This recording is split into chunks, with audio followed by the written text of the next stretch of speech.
That's that's perfect. Perfect. All Awesome. right. Awesome. Cool, man. So let's tell everybody a little bit about kind of your background and stuff. I've actually done some research about you Okay. already, but for those that don't know, um, let's tell them a little bit about who you are and how you got started in wholesaling and stuff. I mean, this is mostly like a wholesaling Facebook group, but I know you've also done like these big six-figure flips in San Francisco and stuff, which is awesome. And so we can talk Mm-hmm. about that later too. But yeah, tell everybody just what you started doing before you started wholesaling, how you got into this business, and that kind of thing. Sure.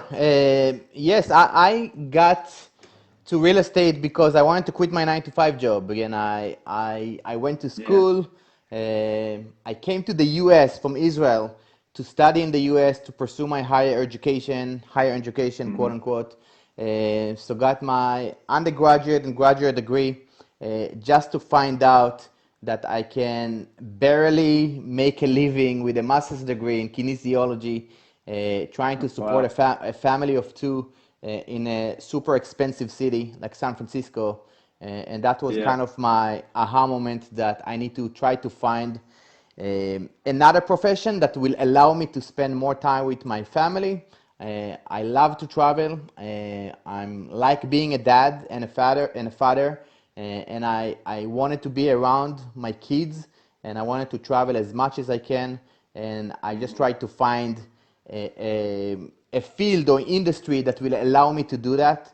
And sure enough, all my research and all the books behind me led me to real estate. Um, so that's how I started. Again, I read Rich Dad Poor Dad, like most of us, I assume, in Hmm. this group, and started to buy rentals, and got again few rentals and make again maybe $1,200 per month. Yeah. And I Woo. quickly realized that I need 30 more properties in order to quit my job. So uh, Right.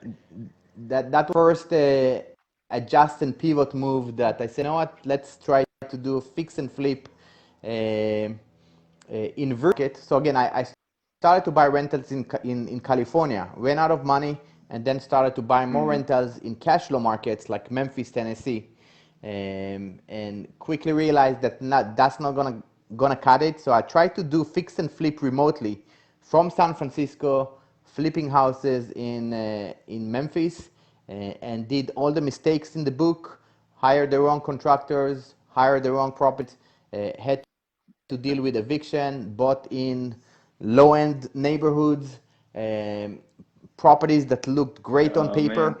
That was an ongoing nightmare. And then I said, you know what? Let's try virtual wholesaling. I read about it. I bought a $97 course, and sure enough, again, I tried to do wholesaling for a while until got my first deal. A realtor brought me a pocket listing. I was able to put it under contract, and I went back to the company that sold me a turnkey company and told them, listen, you sold me a property in this neighborhood for 75. Here is the deal for 45. I think you can make a Uh-huh. money. You can make money here. And sure enough, they told me, "Look, we can buy it from you for 45, and I got my first $4,500 check while working a 9 to 5 job without speaking with the seller, without meeting with the seller, without stepping into the property. And that was my big aha moment, um, that got me into virtual wholesaling. Hmm. Um, I, so I was Okay. doing it for a couple Nice. years, So how doing again? doing it as a side gig. Go ahead. Yeah, side hustle. No, I was just gonna say, so how again, tell me again how you found your buyer from your first virtual deal. You were trying to flip at first, right? I guess you were trying to, which scares the hell out of me. I can't imagine. I don't even have the balls to hardly try and flip in my market.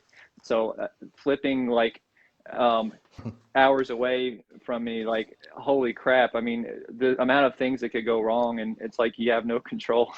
So, how did you, anyways, how Everything did you went find wrong. that? Yeah, yeah. Everything went wrong. Everything went wrong. Yeah. Oh yeah, golly, man. Yeah. Well, it's how did you but how did you find your buyer for like your first virtual wholesale deal? It was a pocket listing, you said. A realtor brought it to you. Um, and so how did you tell me again how you were able to get it wholesaled? Because I've tried to wholesale virtually before, and I'm still working on that, getting better at that, and I just don't have it yet. So how did you find that one again? I was buying buy and hold properties in Hmm. that market. So I actually purchased a property from a turnkey company that's selling investment properties to people in California or New York for cash flow. So I was one of the buyers from these turnkey companies. So I just went to these guys that sold me the property and told them, listen, you sold me a property for $75,000 and I can get it to you for 45. So I'm sure there is a deal here for you. Oh, Uh, okay, I see. So he was already doing business with you because he yeah. was like kind of he was like a wholesaler sort of. Was that what he No, was? He's it's a wholesaling? turnkey. No, no, this is a turnkey company. Turnkey companies, they're selling turnkey cash flowing properties, Yeah. usually for people from out of the area in the super expensive markets. Um, Again, people in San Francisco, they cannot buy a property that will going to be positive cash flow. Uh, they can, but it's super hard. So they just go Yeah. and buy in the South or in the Midwest properties that will generate cash flow. So these companies that specialize packaging these properties, they're doing the rehab, they're placing a tenant, they have property management in place, Hmm. and they're selling these properties to people in the East Coast or the West Coast. Um, so I was one of them. But now again, I wanted to sell to them so they can sell to other people Oh, uh, okay. that live in those markets. Right. So you had bought a property from them in the past, Correct. and then you said, "Hey, I'll sell one to you so that you can sell to other California Correct. investors or Exactly. something like that." Awesome, Exactly. man. Yeah. That's cool. Uh, do you remember like I don't know if we have any companies like that here in Louisville or anything like that. But do you remember I'm the name sure. of the company? Like I know there's like Northwestern and stuff Memphis or Invest, Big again, they are Western. huge. Hmm. Now they called REI Nation. They are like in multiple markets. They started in Memphis, then they moved to Dallas, to Houston. Now they Hmm. are in Oklahoma City, Tulsa, and I think St. Louis and Kansas City. So uh, Wow, all the cash flow markets, basically, they are operating all these cash flow markets. They buying properties and they sell them to end buyer that usually happy with 7, 8% return on the money type thing. that's awesome. So they'll actually like close on the property themselves and then sell it again, and with property They doing management in like place and 20 or all that 30 stuff. properties. Yeah, they're doing like 20, Hmm. 30 properties per month. So they always need inventory. So this actually, again, maybe this will be the first tip for your group. Uh, turnkey companies were my best buyers. They purchased 95% of my deals. And I Wow. had maybe 3 or 4 buyers that kept buying for me because once I understood the criteria, I just kept bringing it to them every time, and they kept buying and buying. They always have appetite, and because of them, again, I was able to quit my job 2 years later and went full time, um, wholesaling houses virtually. That's awesome, man. That's awesome. So, what's the best way to kind of meet these big turnkey companies that are gonna do business with you and buy a lot of your wholesale deals and stuff? Again, you can. I think again, I found them on bigger pockets. If you go to bigger pockets, Oh, okay. these turnkey companies, they want to be visible.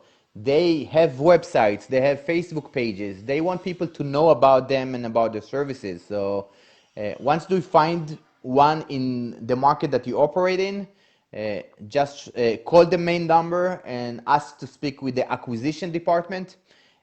Speak with the acquisition person, tell them that again you are a wholesaler and you want to establish a relationship with them, and you just want to understand the criteria. And they will tell you the zip codes, they will tell you the type of properties that they want, um, the numbers, and where they need to be in order to make it a deal. And once you understand it, you just go shopping for them.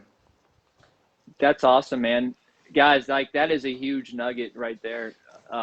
For those of you guys watching, like if you're into virtual wholesaling, make sure you hit up these turnkey companies like what Haim's talking about and talk to their acquisitions department and see what their criteria is, just like he said. And then you can not be so uncertain when you're making some of these offers to the sellers, because I mean, So, I'm probably guilty of that. Like sometimes you think it could be a deal for somebody, but you're not sure. So you maybe tell the seller, I'm gonna try my best to get you what you're asking. Give me some kind of due diligence period on it, and I'll see what I can make happen for you. mhm. So have you ever like been in that situation as a virtual wholesaler where you thought it might be a deal for somebody, but you just weren't sure, so you wanted to maybe try? Have you ever been in that scenario? To try to do what? To try To, to wholesale it? Yeah, like if somebody said what do you they mean? wanted a I always certain amount, what? but mhm. So there's always once you're in this business, again, not every deal going the way that you want it to be or the way you plan it to be. Again, it's actually rare that everything goes as planned, as I'm Yeah, sure you know. Listen, you get paid in this business to solve problems at the end of the that's day. true. So the bigger the problem, usually the biggest the reward. Um, Unless you work in a high-end market, and maybe we can speak about that. But buyers sometimes will walk away last minute from the deals. Sometimes they will commit to a deal and then their lender can't come through. And then you need to have a tough conversation with the seller. Sometimes you need to walk Yeah. away Yep. from deals, which is sucks. I hate when it happens, but sometimes it happens. So, um, Hmm. but absolutely, a lot of deals didn't go the way I planned it to be. So, for Right. sure. Yeah. I mean, it's just part of the business. Sometimes like you want to try and make something happen for the seller, um, and see if you can maybe make some money also. But again, sometimes you're wrong, and the buyers see some stuff that you didn't catch, or they decide they don't like that it's too close to the train track or too close to whatever that they don't like, and then they pass on it, right? So it's just Absolutely. part Again, of there it. is a lot of times people can, for sure.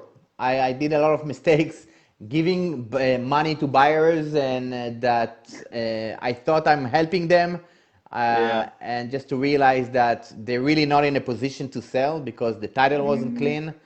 Yeah. So I thought I'm just going to pay them, give them an advance, so to help them move, so I can close on the deal. So, but I didn't wait to get a title search first to get the green light that everything is clean. So I paid them the $500 before I got the clean title for Ugh. report. And then obviously they have a lot, not obviously, but they had a lot of judgment against the property and I couldn't close. Yep. And of course I didn't see my money back, but that was a $500 lesson. Yeah. Well, sometimes sellers want like a big earnest money deposit too, and I've been in that situation where they said, I won't do a deal with you unless you give me 500 or 1,000 earnest money. Have you ever been in that situation where you went ahead and you paid them a giant earnest money check just to get it under contract, and then it fell through and you had to forfeit your earnest money or anything like that? Or do you usually like try and negotiate a lower earnest money amount? I mean, I think we all do, but what's your take on that? Or do you usually like try?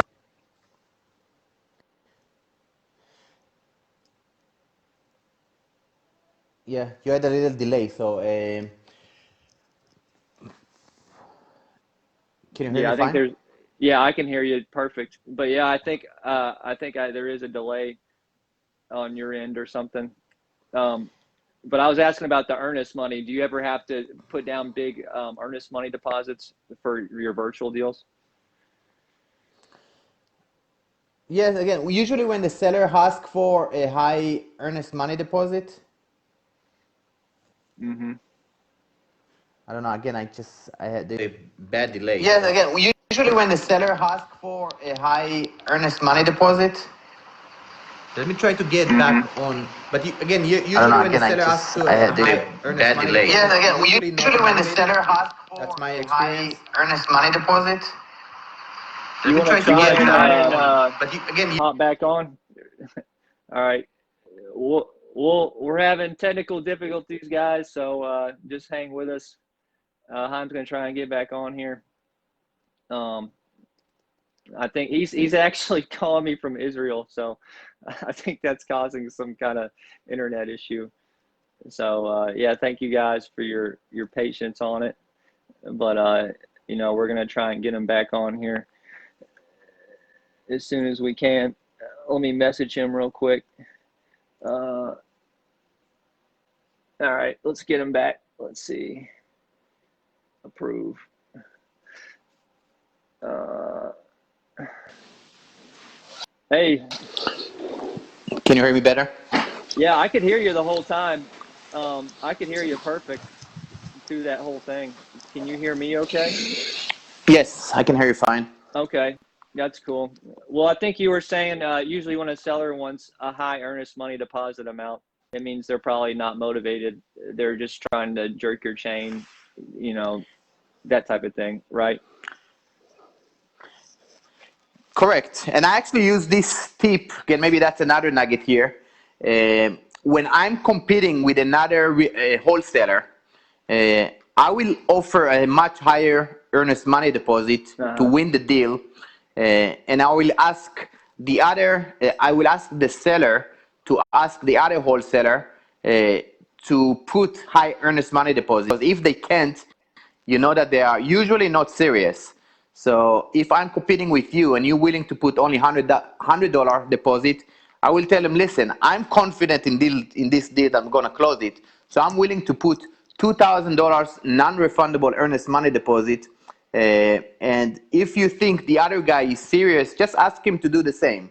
And if they can, and they're willing to offer you more, then good for you, go with them. But if they're not, um, I would just question their ability to close. And sometimes I would win these type of deals if I'm competing with other wholesalers. Yeah, right. Um, so in those scenarios, like how much higher is the competition than you a lot of times, like when it comes to numbers, and you've got the 2000 earnest money. I mean, if let's say your offer is like 30 and the other wholesaler, his offer is like 50. Um, I mean, will they really just take that 30 offer because you got the $2,000 earnest money? I mean, what do you think about that? Sometimes, again, I can tell you that in the Bay Area, especially when there is a realtor involved, Mm-hmm. this is how I was um, able to win a lot of deals. I will offer, again, in the Bay Area, just to give the audience a perspective, the median price point for an entry level homes is 1.5, $1.6 million for a 3 bedroom, 2 bath, single family home, 1,400 square foot, nothing crazy. Mm-hmm. $1.6 million, that's the median price point. Right. So, and realtors expect to get 3% earnest money deposit. That's how they are trained. Um, so just do the math. On $1.5 million, 3%, it's a lot of money. Yeah. No kidding. Um, so sometimes I would offer, because I would know that there is a six-figure potential in this deal. I would be willing to put like $60,000 earnest money deposit, non-refundable, if they are willing to close the deal and sign the contract. Okay. Is that risky to put that high of an earnest money deposit down? It's absolutely risky, but no risk, no reward. But this is what I learned. I was playing in the minor league. No disrespect to Memphis Mm-hmm. and the cash flow markets. I did a lot of a lot of learning, a lot of mistakes when I was operating in those markets, when the median price point is maybe $100,000 or $150,000, and now this prices are like earnest money deposit. Uh, Right. just think about it. So I was the first deal I did in the Bay Area. It was a $50,000 earnest money deposit. When the closing date on another property that I was doing in Memphis was the after repair value was $50,000. Wow. So I gotcha. So yeah, let's talk about that for a second. You at one point were doing a lot of volume. I know this because I looked at some of your other podcasts and stuff.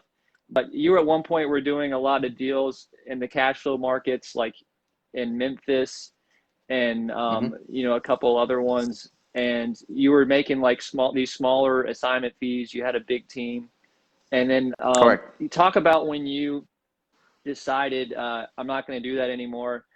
I'm going to focus on San Francisco flipping and just that. Yeah, so I'm in this business, as I mentioned in the beginning, is it's a lifestyle. Uh, it's a lifestyle venture. I want to be a lifestyle investor, meaning that I'm not looking to build an empire and operate in multiple markets and have a big team. That's not me. I'm the guy who wants to make as much money as I can in the shortest period possible with the least amount of effort so I can spend most of my time with my family. That's my guiding principle. Um, Okay. so after I was able to quit my job, my 9 to 5 job, I started to scale the business because this is what all the other people in my mastermind they're doing. Mm-hmm. Everybody preaching scale, scale, scale, higher, higher, higher, build the business, and that's what I did. Yep. So I went to 3 different markets. I hired the lead managers. I had 3 acquisition people, one in each market. I have this position person to sell the deals and 2 virtual assistants. For me, it was a big operation, uh, and with this model, you need to have a machine of marketing that will generate leads. Yeah. Every day you need to generate leads. You need to track KPIs. You need to make sure your team members hit their numbers. Mm-hmm. And I found myself, again, the business was good, but I was traveling with my family in Santorini, Greece. And because of the time zone difference, I had to work or again during the night, and then I had to deal with team issues, people not showing up, people don't Mm. marketing is not going out, people not hitting the numbers, Yeah. disciplining, training, and all this vacation I was like a zombie. I was jet lagged. I wasn't present, and that was another aha moment that I said again, I built a machine that I don't enjoy running, Yeah. and I had to adjust and pivot again, and I decided to move from a high volume, low spread deals Yep. model to go back to the Bay Area and do low volume, big spread deals. And the goal was to hit 6 figure for every deal. Mm-hmm. So I can do only a handful of deals and still live a very comfortable lifestyle, but without big teams, without doing a lot of deals. Uh, and the return on time, again, not the return on investment, the return on time will be much better, and there will be much more alignment with the way that I want to run to live my life. Awesome. Awesome. So, yeah, if you don't mind sharing, what was the mastermind you were in that was helping you scale and run this big operation and all that stuff? Was it Sean Terry's or something like that? No, initially, again, it was that decided um, to learn from each other, and we kind of self-managed mastermind. We Oh. only one person per market. Again, it's private. Mm.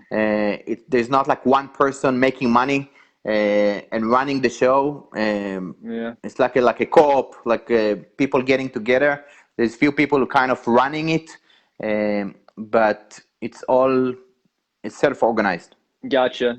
So it was just kind of like an informal, some guys you knew kind of got together type of thing and Yeah, not. yeah. It's very again. It's people who were actually doing deals, but we limit it only to one person per market, and we meet 3 times a year, usually in different locations, sometimes East Coast, sometimes in the Midwest, sometimes in the West Coast. Just getting together for 2-3 days and just learning and having a good time and trying to better ourselves and to learn from each other. That's awesome. Are you still in that mastermind today? Yeah. Yes, again, it's more challenging now. I'm in Israel, but my goal is to still to make at least 1 or 2 meetings every year, and still to be involved and connected and generate income in the US. So I just need to connect and network with people that's doing deals there, for sure. I gotcha.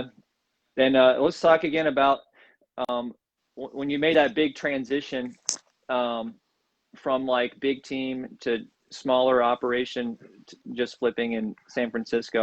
I guess did you just pretty much just tell everybody like, hey, I'm going to let you go. This is not the business model I'm going to do anymore, type of thing? Or how did you kind of handle like getting rid of all those people? Because that's a lot of people to me. I mean, it's not to some people, but for like a wholesaling operation, I mean, you had like, what sounds like 10 people or so. Am I right? I had 7 people. I have Seven. seven Yeah. people, and they knew that again that something had to change. Again, I wasn't happy. I wasn't effective, Mm-hmm. and the deal flow started to go down because of it. And once I came back from this vacation, I gave everybody 2 weeks notice, and I told them that if we're gonna continue to get leads in this market, I'm gonna let them know, but I'm not going to continue to do marketing in those markets anymore. I'm shifting models, um, and and they understood, and that's what happened. Again, you need to obviously you need to take care of your team, Mm-hmm. but if you are not happy and if the person at the top is not efficient and not effective, um, you have to make a change. What's best for you first, because that will impact everybody else. Right, for sure. Um, so what kind of marketing were you doing at that time when you had this big team? Were you doing like a lot of cold calling and stuff? I would imagine that's the most cost effective for those kind of markets. Or were you doing like direct mail? I was doing primarily direct mail, Mm-hmm.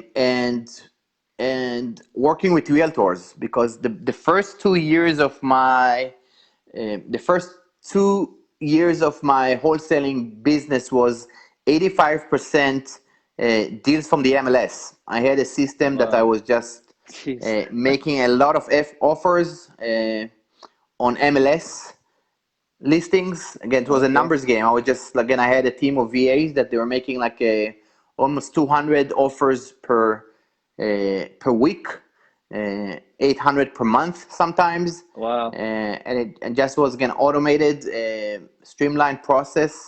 And I was able to, again, close a deal for every 200 offers. It was a lot of offers, but at one point it stopped working, and then I started to do primarily um, direct mail Okay. and realtors referrals. A lot of realtors referrals. Okay. That's crazy. I don't know that I've ever had a realtor refer me a deal before, because usually the realtor, they want to list the property. So they're not interested in referring it to me, especially that they know like I'm going to wholesale it. Like if they think I'm going to close it and fix and flip it, yeah, maybe they'll refer it if they think they can list it on the back end when it's nicer and they can make a bigger spread on their commission or whatever. But yeah, that's great. Talk a bit more about that, because I would like to learn how to get realtors to refer me stuff because it's never happened. Yeah, so it's usually happen. Again, there's two two scenarios. So one, again, when you reach out to the listing agent, so the agent already has the listing. Uh, It's on the MLS. It's a fixer usually, or a seller that needs quick closing. It usually doesn't work in competitive markets and big markets. It works in like in the smaller markets. and you make them an offer and ask them to represent you and write the offer on your behalf. Yeah. So they making both sides of the commission. Uh, So sometimes they will take your offer because which is lower. Again, sometimes it's not ethical, but sometimes that's what realtors do. They will accept or push your offer forward because they will make more money yeah, because they're making both sides of the both commission sides. than another offer with a different agent. Right. Um, And will they do that even if and they know you're wholesaling it, or just if they think you're going to flip it? First of all, they don't know that I'm going to wholesale it. Yeah. What they know is that if in 99% of the times I close on these deals, so they don't care if they see my name who got the check or the end buyer. They just know that they close, somebody closed quick, they closed with cash, and in 7 days they got a bigger check for less work, and I was the person who put the deal together. So the next time they have a pocket listing, before it goes on the market, they're gonna call me so they can even work less. They don't even need to list it on the MLS and show it. They just gonna show me one time and to my buyer, and that's it. They're gonna get both sides of the commission and they're gonna close quicker. So the key with realtors is to show them how they can work, how to be lazy and make more money with you. That's the secret with Right. realtors. Yeah, no kidding. Are you really closing that high of your deals that you get? Are you really closing like pretty much 90% of them? You're virtual still, right? Because I guess you you were doing the seven figure or the six figure flips, and then you quit doing that, right? Like the way I understand, you were doing the six figure flips, and then you moved from California. So yeah, let's I Correct. guess we can talk about that for a second. So we don't we stay somewhat streamlined, and but yeah, so you were doing the six figure flips in San Francisco, and which is awesome. That was actually one of my goals at one point, was to have enough capital saved up to where I could take down one of these $1 million like San Francisco flips or Bay Area flips. And because you have to have like 20% down, you got to have 100, 200K in the bank to be able to even attempt one of these flips. Am I right? Yes and no. It doesn't have to be your money. So if you have a good hard money lender, so I can tell you probably just to give a perspective. My first deal in the Bay Area, I didn't have a lot of money. I was doing deals in Memphis, Tennessee. Again, money was good, Mm-hmm. but I wasn't in a position to buy $1 million cash for a property. And actually, my first deal that I did in the Bay Area was a $900,000 purchase on the Wow. duplex. That was a fire damage. God. I didn't have the money, but I knew that it's a deal. Mm-hmm. And I had friends, investors, that the investor friends in the Bay Area that were experienced. Yep. And I told them, listen, if you want to make a six figure without a lot of work, I just need your help. I will bring some money to that. I don't have a lot, but I will need to tap into your capital and to your experience and to your contacts with your hard money lender. And you just need to come and vet the deal. Okay. So my partner on these deals brought the majority of the down payment, Okay. and he brought the contacts because he had the track records of working with hard money lenders in the Bay Area. Nice. So, and he made six figures and I made six figures on this deal. And it wasn't all of to be your money table. That's awesome, man. So you were able to, yeah, I think our connection's getting a little wonky. Can you still hear me okay? Yeah, but I think there's a background noise again. Oh, I can't hear myself on your end. It can all right. Let's wait for him to reconnect. He's talking to us from Israel, guys, so let's see if he can reconnect. We're getting into some good stuff. Got it here. Let's see what we got. All right. How's that? Good. I think it's time for you to get Zoom or one of the other fancy. Yeah, man. You think that's what it is? You think I think the so. Facebook application? Yeah, Okay. absolutely. Yes. Dang, man. Well, this is the first time I've had so much issues with it. But yeah, maybe I'll try like Zoom next time, or I'll try like StreamYard or something like that, and maybe I'll have better luck with it. But yeah, so you made a six-figure deal partnering with a flipper. I know you're Hmm. friends with like that Jason Boozy guy, and With him. He was the it first was with guy I him. did a deal. Yeah, it was with him. I Okay. brought him on the deal, and he came two times. He drove 1 hour from the South Bay to San Francisco, and that was a six-figure trip for him. So think about it, two Wow. days of 30 minutes. He came, he just did few emails, and again, I put everything together. I found a deal. I worked with the closing agent, I worked with the seller, and I sold the deal, and he made half of the profit, but he brought most of the money to the table. I brought just a small part to the deal. So this is a model that everybody can do, especially if you are a beginner in any market. I don't care if it's in the Bay Area, in San Francisco, or in any other market. If you are new to this business, you don't have any money, you still can bring the deal. You need to bring the hustle, and you need to bring the time, but the partner will just bring their experience and the money and the contacts, and that will make it a win-win. I gotcha. So, how much money did you have to put into the deal to still get 50% of the profit? Like, would you say, or like, if you don't want to tell me like the exact amount, you can tell me like you had to put 30% of the down payment or 20% of it, or just kind of whatever. Yeah, I think it was 30% of the down payment, and he put 70%.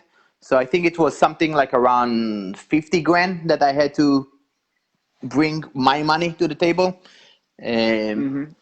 but with the other deals, again, we can leverage. I leverage when you have the track records, or if when you work with somebody who has a track record, you can get 80, 85, and even 90% loan to cost. So if you buy $1 million property, the lender will bring you $900,000. So that's huge leverage uh, that will allow you to make these big deals, because if you bring an experienced person, they will have $100,000, and you can just bring the hustle and the deal.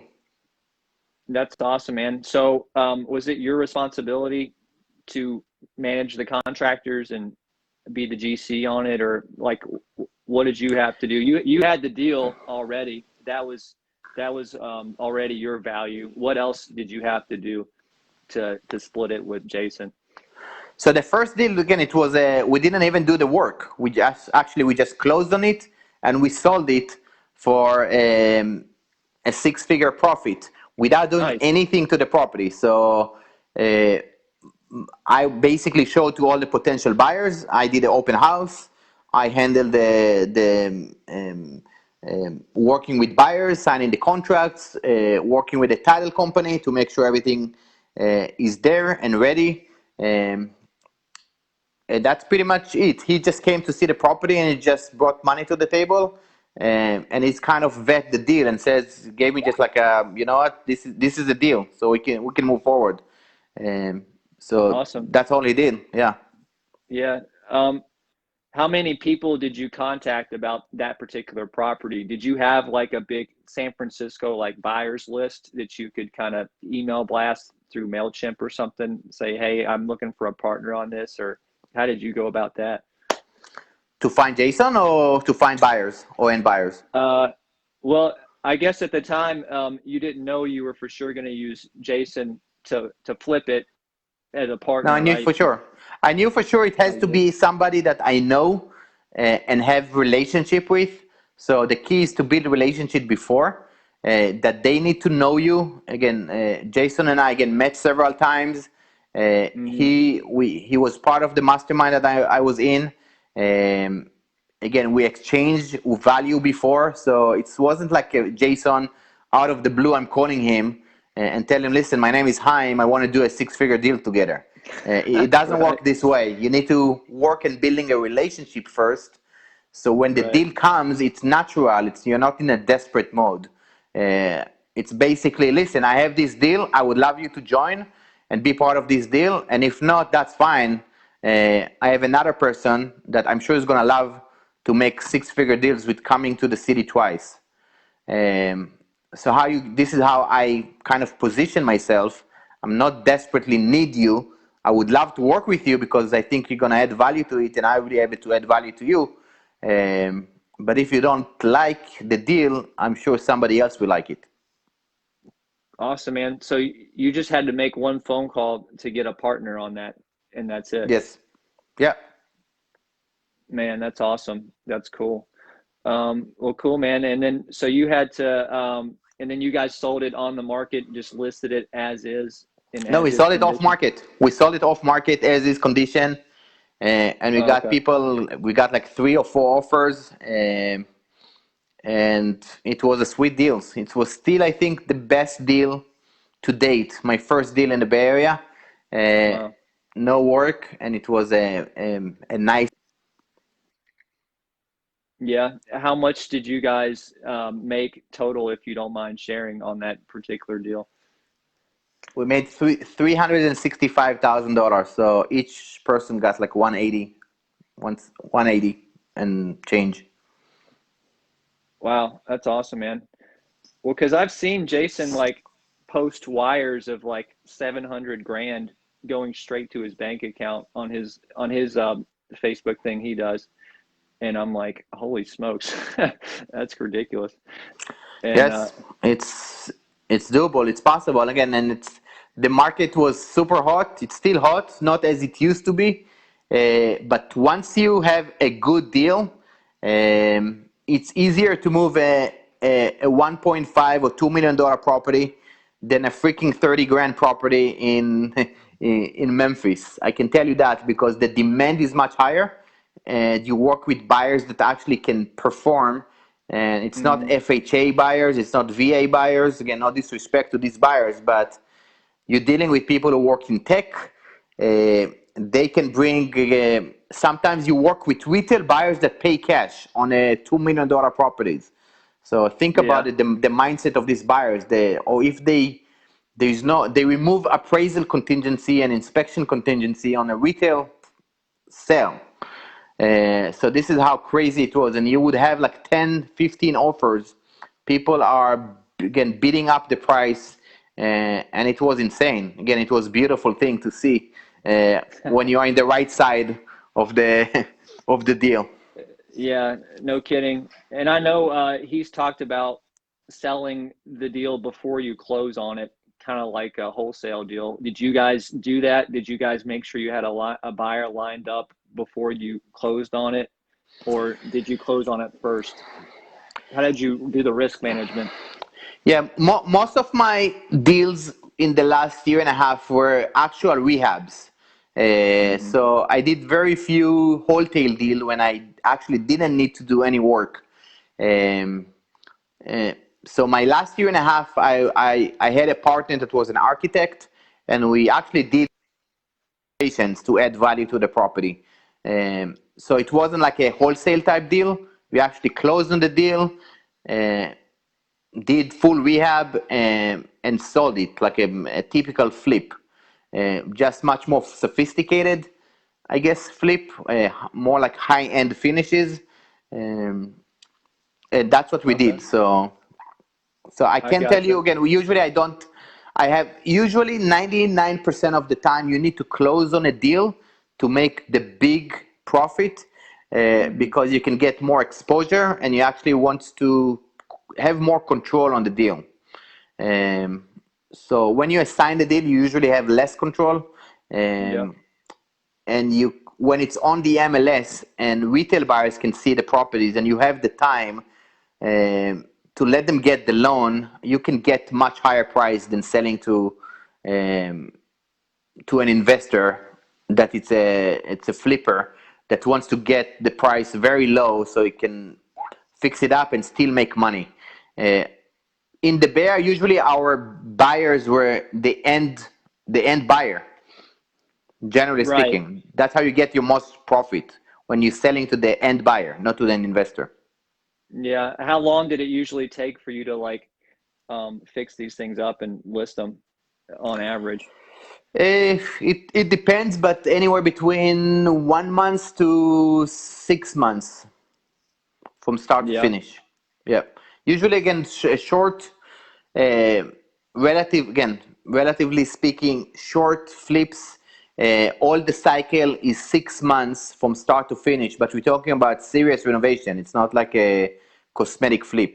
It's like adding value. You just building, adding square footage, living space in the lower ground level. Um, which I don't know. Again, if you had a chance to see kind of my videos, my over the year and a half, you can see the scope of work for our project. It was pretty significant. Yeah, that's awesome. Have you ever listed a property and been like, "Oh crap, we're way too high." It's still sitting there. Have you ever been in that situation? We were actually not that. Everything is relative. Again, in the Bay Area, if the property sits on the market 2 weeks and you don't get an offer, you start to stress out about it. It's Yeah. sad because we got spoiled over the last few years. But we overestimate our after repair value, and we bought a property and we thought our rehab budget will be like $150,000. And we after speaking with our realtor, she told us, listen, there is no way you will be able to sell at what you projected, and we had to change the budget after closing for a property that was the purchase price was 1.45 million. Mm. We thought we're gonna sell it for 1.9, and the realtors told us there is no way you can sell it for more than 1.7. So we changed the budget for the rehab from 150 to $35,000. And luckily we were able to make a little bit of money, but it was stressful. It was stressful. Golly. So I guess that realtor didn't tell you that before you closed on it. It was you just went ahead and closed, and then she told you. She told us, but we were a little over optimistic and we were a little arrogant, I guess. And it was a good, humbling experience. I gotcha. That's crazy, man. So what about now? You you left the Bay Area. You're not doing six-figure flips over there. Talk about that a little bit. Uh, from the beginning, I'm a lifestyle investor and I wanted to be close to family. My parents are Hmm. here. My parents are getting older. My kids are at the age that I want them to grow up with family. And it was a tough decision. We love San Francisco, but we thought we're gonna be our future will be here. Or so we make a decision to move back home, and obviously now it's another adjust and pivot moment for me. Um, Hmm. and I have relationship. I'm not gonna do big rehabs, even though I have good contacts. I will try to do wholesale with JV partners on the ground when I'm kind of giving their experience, my knowledge, my contacts, some of the funding to the deals to make sure I'm adding value to this type of deals and trying to do wholesale deals. So I have a Yeah. venture now that is going on in the East Bay. We're actually doing marketing and we're looking for deals. We haven't done any deal yet, but I'm sure it's just a matter of time. I don't know if it's going to be six figure, but it's going to be Bay Area deal. The Yeah. goal will shoot to do again solid maybe 5 digit deal. Um, and also I'm starting again I started my coaching program. A lot of people in Israel want to get into real estate in the Hmm. US, so I will start to teach people how to do virtual wholesaling from Israel internationally in the Oh, US. cool. Nice. um, and I'm it's all about all of the money and all of the profit that I made while I was doing wholesaling and flips.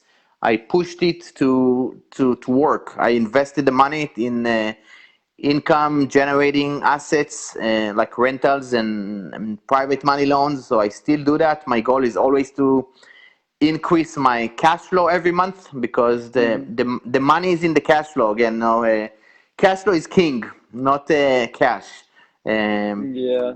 and that's actually allowed me to move to a new country and not to worry about if I'm going to do a deal or not, is because I put the money to work, and that helped me to kind of live now and explore new options and my new chapter. And that's where I'm at right now. I gotcha. So you have, while you've been doing these big flips and stuff, you've accumulated some rentals along the way to help Yes. extra cash flow. Okay. Yeah, the private money loans primarily, but also rentals. And always I was pushing out the money out of the account as soon as I could because I have the tendency to be lazy when I see money in my bank account. Oh So I'm yeah. trying to get it Yeah. out and be broke again so I can hustle again and uh, Right. but knowing at least that the money works and at least it generates some passive income if there is no deal in the pipeline or if there is no closing coming up, at least it's allow me to live on the cash flow. That was the goal, always should be the goal for everybody listening here. Yeah, for sure. So you prefer as your main cash flow source to do private money loans over the rentals, you think? Or I do both, but again, it's definitely easier, less headaches. Obviously, there's yeah. pros and cons to each model. Renters, there's more headaches. There's a lot of factors beyond your control. um, with private money loans, usually you work with more sophisticated individuals, with investors, experienced investors that you know and trust. There is security, but again, I can tell you that I didn't lose money on bad loans because I have. Mm, But it's just less drama, very straightforward process. Um, and I like both. Obviously, there is no depreciation on private money loans, so that's a minus. And also, the taxes are higher on interest income uh, versus on. right. So there's pros and cons. I like both, but right now I'm more heavy on the cash flow, and I'm looking for rentals. So if anybody has good rentals, please, I'm on the market. I'm looking to buy. Yeah. Where are most of your rentals right now? Memphis, Tennessee, Okay. and in the Ohio market. And I'm looking to buy now in Missouri, in Kansas City and St. Louis. Uh, but any place when the numbers make sense, um, again, I'll consider. I know that I just need to get more rentals on my portfolio. I know it's one of my goals for this year and next year. Yeah. So for those that are watching now and those that'll watch the replay, tell us your criteria for a rental. Solid B neighborhoods, and usually neighborhoods and single family homes or a small multi-unit up to 10 unit buildings. Um, Hmm. Usually for a single family, it's again, um, I consider like a B neighborhood. Um, my goal is to be at least 10% cap rate with some equity, like 75 to 80% equity. Tough to find, but Yeah. So 70% ARV, 70 to 80% ARV, you mean? Or minus repairs. So my goal is to mhm. buy with cash and refinance, um, and to do the bear strategy.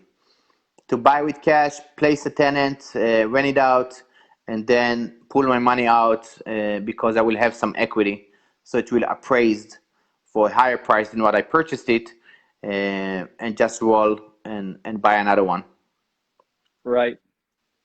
So you say a 10 cap. Are you saying 10 cap. you want a 10% ROI net or gross? Net. You want to net Cap. that. Cap is I net. got you. There's no cap rate with gross. Oh, got it. Okay, cool. Yeah, I think I knew that, but I had forgotten or something. Okay. So to get that, you would pretty much have to have, I guess, like the 2% rule or something close. I guess if you were using that criteria, you know how they have the 1% rule and the 2% rule and all that.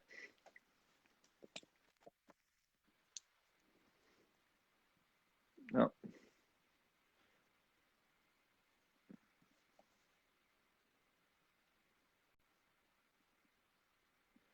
I think we lost Haim. Crap.